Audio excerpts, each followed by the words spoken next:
드립니다. 아멘. 오늘은 은혜로 얻은 구원이라는 제목을 가지고 에베소서 2장 4절부터 10절까지 말씀을 함께 살펴봤으면 좋겠습니다. 우리 마음의 문을 열면 같이 한번 읽어볼까요? 오늘 우리가 함께 배우려는 말씀은 성경 전체에서 우리를 가장 감동시키는 내용 중 하나일 것이다. 영원한 죽음에 속에 갇혀 하나님의 진노만을 기다려야 했던 우리가 자신도 모르는 사이에 하루아침에 완전히 새로운 존재가 된 것이다. 이것이 얼마나 은혜가 넘치는 일인가. 읽고 또 읽고 그래서 나중에 눈을 감아도 마음에서 샘솟듯 흘러넘치는 말씀이다. 성령의 역사하심으로 우리 모두에게 이런 은혜가 충만해지기를 바란다. 오늘은 뭐에 대해서 배우냐면 구원에 대해서 배우게 돼요. 특별히 은혜로 얻은 구원. 정말 우리가 이 구원을 우리의 능력이나 우리의 힘이나 우리의 노력으로 얻은 게 아니라 오직 하나님의 선물로 은혜로 주신 것들에 대해서 배우게 됩니다. 그래서 정말 우리가 얻은 구원이 얼마나 값진 것이고 소중한 것인지 함께 나누고 함께 기도하는 시간이 되었으면 좋겠습니다. 먼저 1번 문제 같이 한번 볼까요? 가장 중요한 것은 하나님 우리를 살리셨다는 사실이다. 죽은 우리를 살리신 것이다. 특히 놀라운 사실은 우리를 살리신 이유라고 할 수 있다. 그 이유는 무엇인가? 우리가 지난주에 1절부터 3절까지 말씀을 배웠어요. 이 1절부터 3절까지 말씀은 우리의 상태에 대해서 특별히 과거에 예수님을 믿기 전에 우리의 상태에 대해서 설명하고 있죠. 그래서 우리가 지난 시간에 우리가 예수님 믿기 전에 어떤 상태였냐. 그래서 우리의 상태를 요약하면 죄와 허물로 뭐했던? 죽었던. 그래서 여기서 죄는 뭐냐면 탈선, 철로에서 벗어난 것, 기준에서 벗어난 것. 허물은 목표에 이루지 못한 것, 기준에 이루지 못한 것. 그 결과 죽었던, 영적으로 죽었던. 그래서 영적으로 죽은 결과 하나님의 진노를 받게 될 진노의 대상이 되었던 우리를 뭐예요? 이 죽음과 진노로부터 우리를 구원하신 거예요. 그래서 여러분, 구원엔 두 가지 요소가 있다고 그랬죠. 첫 번째는 무엇으로부터 구원. 그리고 또 한 가지는 무엇을 향한 구원이에요. 그래서 대표적인 예는 구약의 애굽에서의 생활이죠. 애굽에서 이스라엘 백성들은 종살이 하고 있었습니다. 이 종으로부터 해방, 이것이 구원이죠. 그런데 또한 뭐예요? 가나안으로 인도했어요. 가나안 땅에 인도한 무엇을 향한. 그래서 우리는 죄로부터 구원을 받아서 하나님의 백성, 하나님의 자녀가 되는 그런 축복을, 구원의 은혜를 누린 거예요. 그래서 여러분, 우리가 받은 얼마나 큰 구원이 얼마나 크고 소중한 것인지 알기 위해서는 뭘 알아야 돼요? 이전의 우리의 상태, 우리가 무엇으로부터 구원을 얻었는지를 정확히 아는 게 중요해요. 그래서 지난 시간에 우리가 1절부터 3절까지를 다룬 거예요. 바울도 편지에 쓴 거예요. 우리가 어떤 상태였는지 기억해 보라는 거예요. 그리고 그것으로부터 해방된 게, 구원받은 게 얼마나 큰 은혜인지.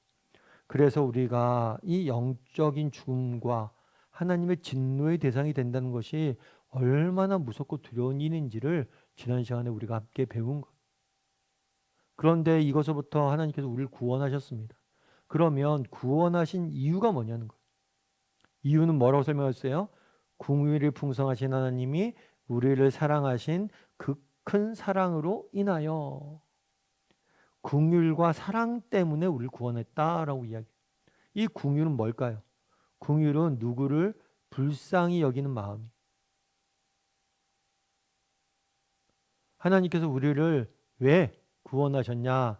우리가 죄에 빠진 우리를 불쌍히 여겨서, 그리고 또 우리를 사랑하셔서 우리를 구원하셨다고 그러죠. 특별히 긍휼이 어떻다고 그래요?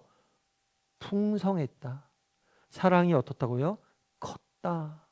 크고 풍성하신 사랑과 긍휼로 인해서 우리를 구원했다라고 바울은 설명합니다. 우리 2번 문제 같이 한번 읽어볼까요? 정말 놀랍고 신비로운 말은 그리스도와 함께하는 사건이다. 그리스도와 함께함으로써 일어난 사건들을 말해보라. 5절부터 6절까지는 이렇게 이야기하죠. 1절부터 4절까지는 뭘 이야기했어요? 3절까지는 우리의 과거의 우리의 상태에 대해서 이야기했어요. 그런데 이 상태로부터 우리를 구원했어요. 구원해서 그럼 구원의 이유는 뭐예요? 긍휼과 사랑이에요. 그래서 과거로부터 구원해서 이제 우리를 이 구원으로 통해서 우리가 얻은 것, 무엇을 향한 우리에게 주어진 무엇으로부터 무엇을 향한 이 이제 5절과 6절에 설명되어 있는 거죠. 그래서 뭐라고 하냐면 허물로 죽었던 우리를 그리스도와 함께 살리셨고 너희는 은혜로 구원을 받은 것이며 또한 함께 일으키사 또 그리스도 안에서 함께 하늘에 앉히셨다. 우리를 구원하셔서 뭐랬냐? 죄와 사함으로부터 구원하셔서 뭐랬냐? 죄와 사망에서부터 구원하셔서 더 이상 우리는 죄와 사망과 하나님의 진노를 받지 않아도 돼요. 뿐만 아니라 예수 그리스도와 함께 살리시고 함께 뭐예요? 일으키시고 하늘에 앉히셨다. 예수님께서 십자가의 죽음을 죽으셨습니다. 근데 죽음 이후에 뭘 했어요? 부활하셨어요. 그리고 뭘 하셨어요? 하늘에 승천하셨어요. 그리고 또 뭘 하세요? 하나님 우편에 앉아 계세요. 그런데 예수 그리스도가 홀로 부활한 것이 아니라 우리가 예수 그리스도와 함께 뭐예요? 부활했다는 거예요. 우리가 예수 그리스도와 함께 부활했고 함께 승천했고 함께 하늘에 앉아 있다라고 바울은 이야기하는 거예요. 그래서 특별히 이것들을 뭘로 써요? 과거형으로 써요. 이미 과거에 뭐예요? 이루어진 일이다라고 설명하고 있는 거예요. 그래서 정말 그리스도와 함께 우리가 뭘 했냐? 살아났고 일으켰고 하늘에 앉았다라고 바울은 이야기하는 거죠. 그럼 3번 문제 같이 한번 읽어볼까요? 그리스도와 함께는 우리가 선택한 방법이 아니라 하나님이 원하셔서 그렇게 하신 것이다. 그 의미가 무엇이라고 생각하는가? 로마서 6장 4절부터 5절에서는 그렇게 되어 있어요. 그러면 우리가 그의 죽으심과 합하여 세례를 받음으로 그와 함께 장사되었으니 이는 아버지의 영광으로 말미암아 그리스도를 죽은 자 가운데서 살리신 같이 우리로 또한 새 생명 가운데서 행하게 하려 함이라. 만일 우리가 그의 죽으심과 같은 모양으로 연합한 자가 되었으면 또한 그와의 부활과 같은 모양으로 연합한 자가 되리라. 오늘 본문에 보면 그의 죽으심과 합하여 세례를 받음으로 그와 함께 장사되었고, 세례를 받는다는 건 뭐냐면 우리가 예수님을 믿으면 세례를 받잖아요. 우리가 예수를 믿으면 그 순간 우리가 뭐라는 거예요? 그리스도와의 연합 관계에 들어간다. 그래서 예수 그리스도를 믿는 순간 우리는 예수님과 하나가 되는 거예요. 하나가 돼서 그와 함께 뭐예요? 십자가에 죽고 장사한 게 된 거예요. 그래서 이건 뭐냐면 우리는 지금 살아있잖아요. 그리고 우리는 하나님과 별개의 존재라고 생각할 수 있잖아요. 그런데 하나님 보시기에 뭐냐면 우리가 예수를 믿으면 우리를 예수님과 연합된 존재로 하나님께서 인정하신다는 거예요. 보신다는 거예요. 하나님께서. 그래서 십자가의 죽음을 단순히 예수님의 죽음이 아니라 우리의 죽음으로 보시고 우리와 함께 일어난 일로 보시고 부활도 예수님만의 일이 아니라 우리와 함께 이루어진 일이라고 보는 거예요. 그래서 우리가 믿으면 나타나는 게 뭐냐면 예수 그리스도와 완벽한 연합관계가 된다는 거예요. 그래서 우리가 연합관계이기 때문에 뭐예요? 예수 그리스도와 함께 죽고 살고 그렇게 된다는 거예요. 갈라디아서 2장 20절에는 이렇게 되어 있죠. 내가 그리스도와 함께 십자가에 못 박혔나니 그런즉 이제는 내가 산 것이 아니라 오직 내 안에 그리스도께서 사신 것이라. 이제 내가 육체 가운데 사는 것은 나를 사랑하사 나를 위하여 자기 몸을 버리신 하나님을 믿는 믿음 안을 믿는 믿음 안에서 사는 것이라. 내가 믿음을 갖고 살아가요. 그런데 이 믿음을 갖고 살아감으로 인해서 가니까 이제는 더 이상 내가 사는 것이 아니라 뭐예요? 오직 내 안에 그리스도께서 사신 것이다. 완벽한 연합관계. 우리가 예수 그리스도 안에 있고 뿐만 아니라 예수님이 우리 안에 계시는 것. 그 완벽한 연합관계를 이루고 있음을 표현하고 있는 거죠. 그래서 왜 우리가 그리스도와 바울은 그리스도와 함께 살리셨고 그리스도와 함께 일으키시고 그리스도와 함께 부활하셨다라고 이야기하죠. 하늘에 올랐다라고 이야기합니다. 그것은 뭐냐면 완벽한 연합 관계를 이루었다는 거예요. 완벽한 연합 관계를 이루었기 때문에 예수 그리스도와 함께 예수 그리스도께 일어난 일들이 우리에게 동일하게 일어난 일이고 우리도 예수님과 함께 연합되어서 살아간다는 것을 강조한 것. 그래서 우리가 사는 것은 단순히 혼자 사는 게 아니라 그리스도와 함께 하나 되어서 살아간다. 이 사실을 말하고 있는 거죠. 4번 문제도 같이 한번 읽어볼까요? 당신은 이 놀라운 함께함의 축복을 얼마나 확신하고 믿고 있는가? 하나님은 예수 그리스도 없는 당신을 알지 못하신다는 사실을 한시도 잊지 말아야 된다. 동시에 그리스도에게 속한 것은 모두 다 당신의 것이라는 놀라운 진리도 의심 없이 받아들여야 된다. 다음 구절을 묵상해 보라. 요한복음 15장 5절에서는 이렇게 됐죠. 나는 포도나무요 너희는 가지라. 그가 내 안에 내가 그 안에 거하면 사람이 많은 열매를 맺게 된다라고 해요. 내가 그 안에 그가 내 안에. 우리가 완벽한 연합관계를 이룬다면 우리는 많은 열매를 맛보게 될 것이다 라고 이야기하는 것. 로마서 8장 16절 18절은 이렇게 됐죠. 성령이 친히 우리의 영과 더불어 우리가 하나님의 자녀인 것을 증언하시나니 자녀이면 상속자 곧 하나님의 상속자요. 자녀란 어떤 존재냐? 아버지의 재산을 물려받을 존재라는 것. 그래서 우리가 정말 상속자고 또 그리스도와 함께한 상속자니. 그래서 그리스도가 상속한 모든 것을 우리가 함께 받게 될 것이다. 연합관계. 너희가 한 몸이다. 바울이 강조하는 것은 정말 그리스도가 우리를 위해서 죽으셨고 우리를 위해서 부활하셨다는 게 아니라 더 나아가서 우리를 위해서 그가 죽으신 것이 아니라 우리와 함께 죽었고 우리가 함께 살아간다. 그래서 완벽한 연합관계를 강조하고 있는 거예요. 물론 우리 가운데 그럴 수도 있겠죠. 오늘 본문에 보면 이렇게 돼 있죠. 질문에 보면 함께함의 축복을 얼마나 믿고 있는가. 여러분들이 한번 이야기 나눠보세요. 예수 그리스도께서 나와 함께 하신다. 이것들을 나는 믿고 있는가. 그렇다면 이 함께 하심을 믿고 있다는 사실이 여러분에게 주셨던 은혜가 뭐냐. 여러분들 정말 하나님이 우리와 함께 하심을 믿습니까? 정말 그리고 내가 하나님이 나와 함께 하신다는 사실을 내가 믿을 때 내가 누렸던 은혜, 축복들이 무엇인지 함께 이야기를 나눠보세요. 여러분 우리가 사실 그렇잖아요. 우리가 예수님이 지금 정말 함께 하시는가? 알 수가 없어요. 정말 느껴질 수가 없어요. 하지만 정말 분명한 사실은 뭐예요? 예수님이 우리와 함께 하신다는 것. 우리와 함께 죽었다는 것. 왜요? 성경이 그렇게 말씀하시기 때문에.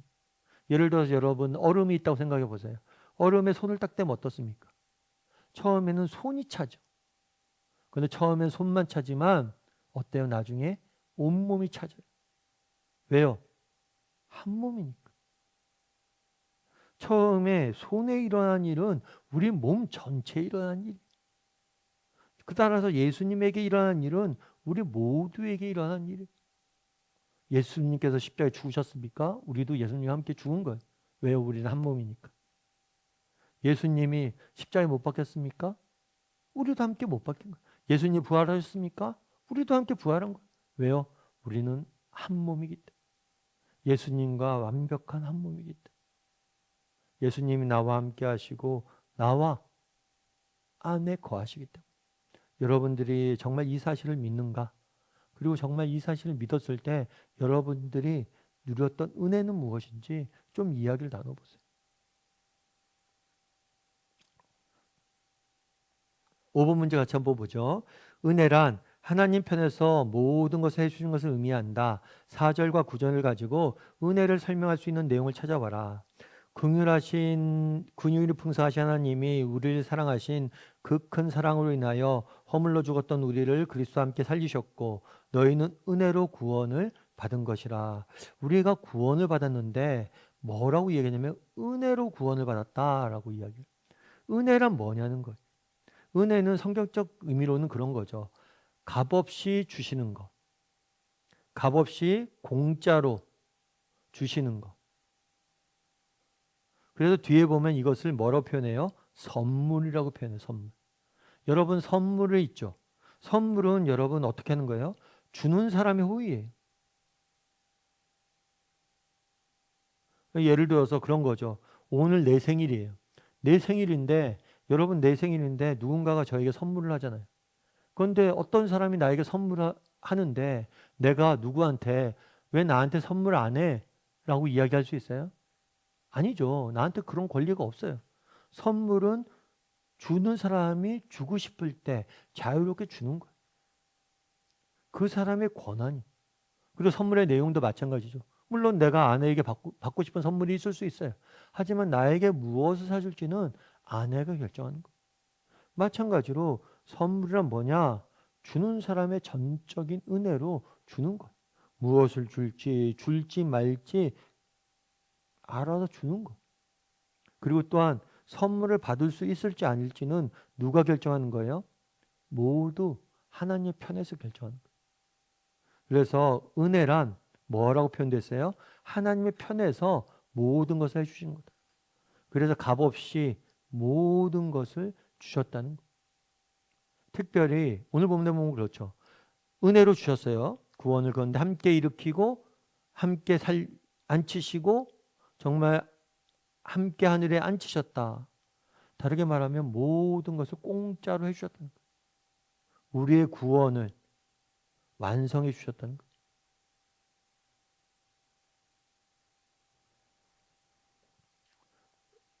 6번 문제 같이 한번 볼까요? 8절에서 이것은 해석상 어려운 점이 있다. 앞에 있는 믿음을 가리키는 것이라고도 하고 구원을 의미하는 것도 한다. 혹자는 둘 다 포함시키기도 한다. 그 대명사가 원문에서 무엇을 가리키는지 분명하지 않기 때문이다. 일반적으로 믿음을 가리키는 것이라는 견해가 지배적이다. 만일 이 견해를 따른다면 우리가 구원을 얻기 위해 절대 조건인 믿음까지도 하나님이 값없이 주시는 은혜라고 말할 수 있다. 이 사실에 대한 당신의 느낌을 말해보라. 오늘 보면 8절에 이렇게 돼요. 너희는 그 은혜를 인하여 믿음으로 말미암아 구원을 받았으니 이것은 했을 때 이것은 뭐냐 했을 때 이것이 가리키는 게 구원이냐 아니면 믿음이냐 라는 거예요. 그런데 대부분의 사람들은 뭐예요? 지배적으로 믿음이라고 보는 거죠. 이것은 믿음은 너희에게서 난 것이 아니요 하나님의 선물이다 해서 구원이 하나님의 선물이에요. 앞서 얘기했던 하나님께서 구원을 선물로 주시는 거예요. 뿐만 아니라 구원뿐만 아니라 이 믿음도 뭐예요? 선물로 주셨다. 그래서 어떤 학자는 둘 다다라고 이야기를 하는 거예요. 로마서 16장 14절을 보면 두아디라 시에 있는 자색옥감 장사로서 하나님을 섬기는 루디아라는 한 여자가 말을 듣고 있을 때 주께서 그 마음의 문을 열어 예수를 따르게 했다. 마음의 문을 열어주셔야지 예수님을 바울의 말을 믿고 따르게 되었다라는 거예요. 그래서 마음의 문을 열어주는 것 이것이 필요하다는 거죠. 이것이 은혜라는 거예요. 그래서 여러분 구원 했을 때 구원 우리가 하나님의 자녀가 되고 정말 하나님의 백성이 되고 죄와 사망으로부터 구원받는 것 이것은 우리의 자격이나 우리의 노력으로 이루어지는 것이 아니라는 거예요. 정말 지난주에 우리가 배우기도 했지만 여러분 하나님께서는 율법을 우리에게 주셨어요. 왜 율법을 주셨어요? 이 율법을 통해서 너희가 정말 이제 하나님의 백성답게 하나님의 백성답게 정말 법을 지키고 살라고 주신 거예요. 하나님이 이 율법을 통해서 하나님 원하시는 의에 이르라라고 말한 거죠. 죄에 빠져있던 우리로 하여금 율법을 주셔서 정말 이 율법을 지킴으로 하나님의 의에 이르게 하신 거예요. 그런데 이 율법을 지킬 수 있는 사람이 있나요? 아니요. 없었어요. 다르게 말하면 스스로의 힘으로 하나님이 원하시는 의에 이르고 구원을 받을 수 있는 사람은 없어요. 여러분 이것이 세상 종교와 기독교의 가장 근본적인 차이. 세상 종교의 모든 특징은 뭐냐면 우리로부터 시작합니다. 여러분 인도에 가면 여러 가지 요가 행위들 막 이렇게 인도 철학의 핵심은 뭐냐면 내 안에 있는 신성을 깨우라는 거예요. 우리 안에 신성이 있고 이 신성을 깨우면 뭐예요? 우리가 신이 되는 거. 그래서 요가 같은 것도 다 그런 우리 안에 있는 신성을 깨우는 행동이에요. 그러니까 종교적 의식인 거예요. 그래서 우리 안에 있는 신성을 깨워서 스스로가 뭐예요? 신이 되어라는 거예요. 우리 안에 있는 신성을 깨워서 신이 되든가 아니면 정말 거룩하고 도덕적으로 참음으로 신이 되든가 득도를 하든가 불교도 마찬가지죠. 우리 안에 있는 욕심을 버리고 우리가 노력을 내서 부처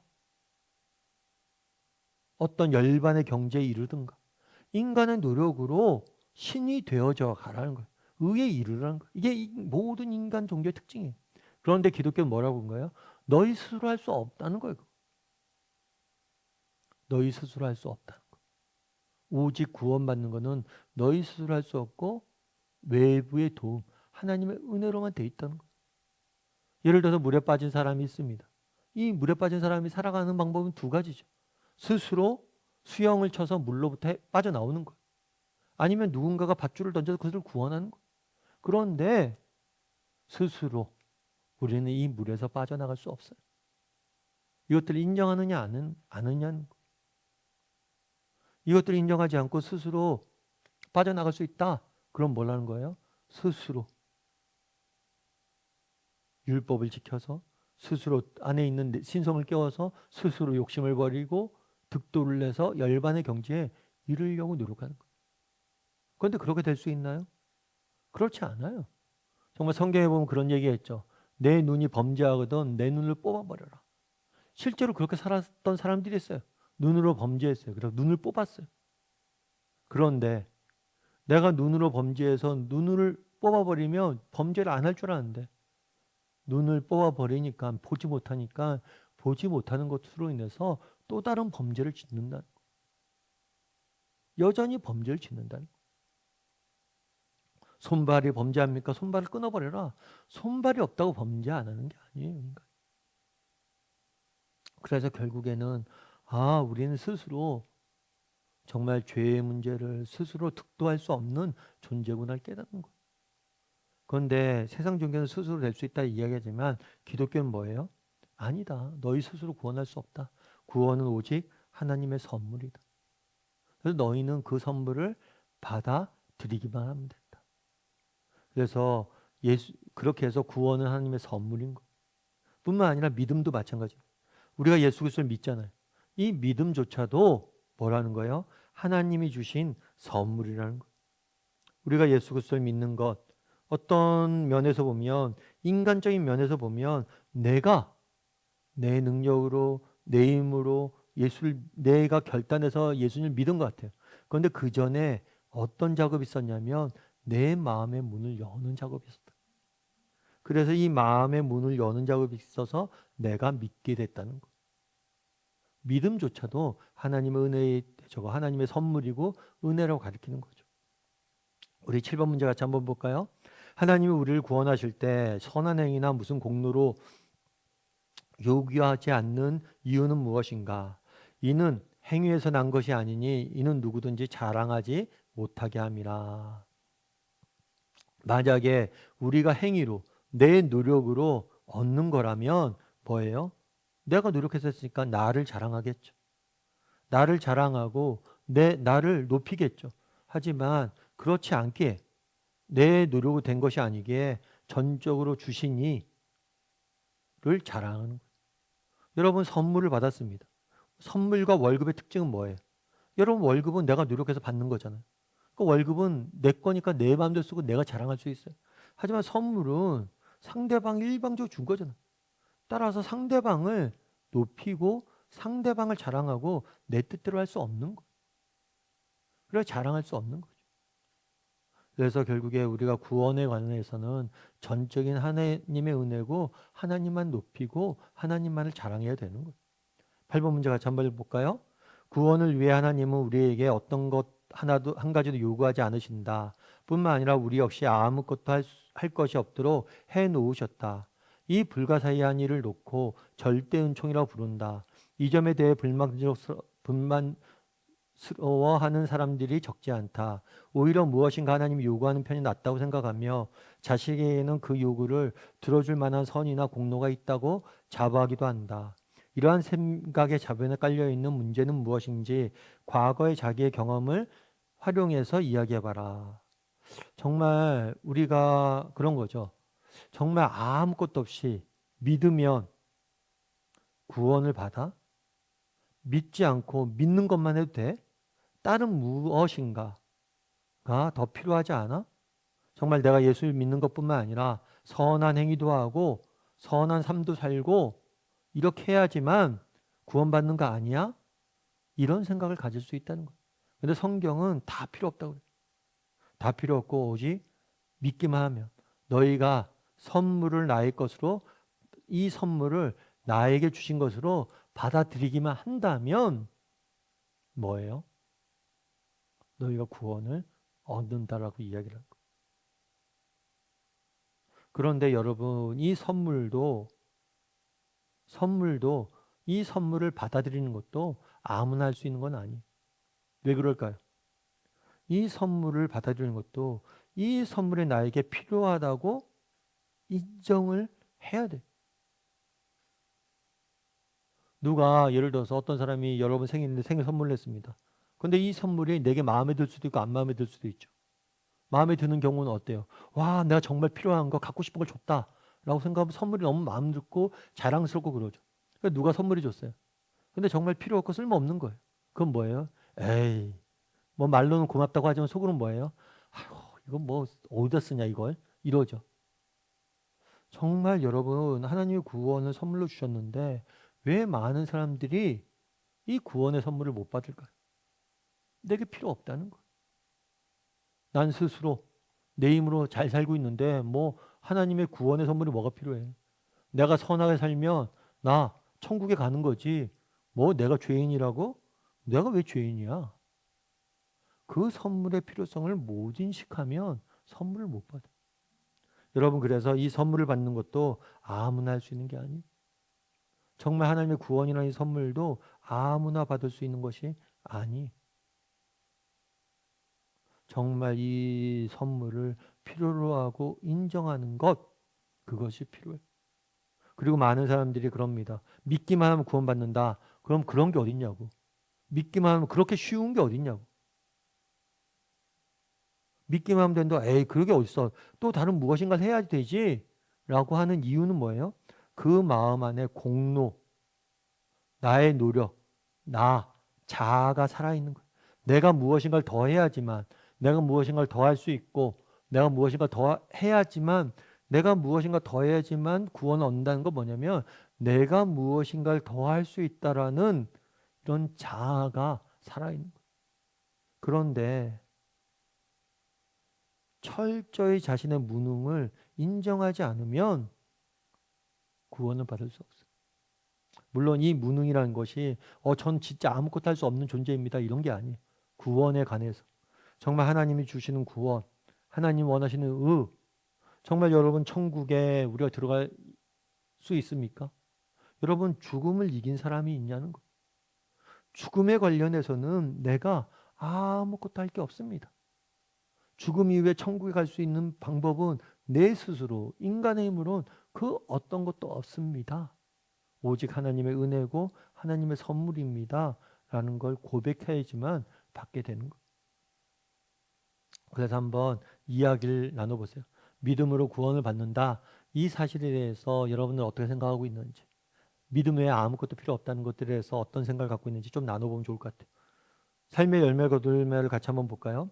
하나님이 우리를 구원하시고 자기 자녀로 만드신 이유는 이 세상에서 우리가에게 맡기고 싶은 일이 있기 때문이다. 그것이 무엇인가? 당신은 그 일을 실천하고 있는가? 여러분 우리가 구원이에요. 구원을 받기 위해서 어떤 행위가 필요한 것은 아니에요. 다만 우리가 구원을 받아서 하나님의 자녀가 되었다면 우리에게 주어진 사명이 있습니다. 전제 조건이 아니라 우리가 구원을 받았다면 구원의 열매로서 결과물로서 우리에게 나타나야 될 열매들이 있는 거예요. 그것은 사명이기도 해요. 오늘 본문에 보면 이렇게 했죠. 우리는 그의 만드신 바라 그리스도 안에서 선한 일을 위하여 지음 받았으니 이 일은 하나님이 전에 예비하사 우리 가운데 행하시게 하려 합니다. 선한 일을 위해서 지음 받았다. 그리스도 안에 선한 일, 이건 뭘까요? 뭐 여러 가지가 있을 수 있겠죠. 요약하면, 율법으로 요약하면 하나님의 사랑과 이웃 사랑. 다르게 말하면 정말 여러분은 우리가 구원받았습니다. 그런데 우리가 구원받았다면 우리에게 나타나야 될 일이 있다는 거예요. 그건 뭐예요? 선한 일. 그리스도 안에서 우리가 선한 일을 얼마나 나는 추구하고 있는가. 이 부분에 대해서 한번 이야기를 나눠보세요. 내가 예수 믿기 때문에 정말 어떻게 요즘 살아가려고 노력하고 있는지, 내가 예수 그리스도를 믿기 때문에 어떤 일들을 추구하고 있는지, 무엇을 행하고 있는지, 이 부분에 좀 나눠보면 좋을 것 같아요. 정말 이 부분에서 인지하고 있는지, 우리가 구원받았다면 구원받은 걸 끝난 게 아니라 이후에 선한 일을 해야 될 책임이 있음을 깨닫고 있는지, 그리고 어떤 선한 일을 요즘 하려고 노력하고 있는지 함께 이야기를 나누고 또 함께 기도하는 시간을 좀 가지면 좋을 것 같습니다. 자, 오늘은 여기까지 하도록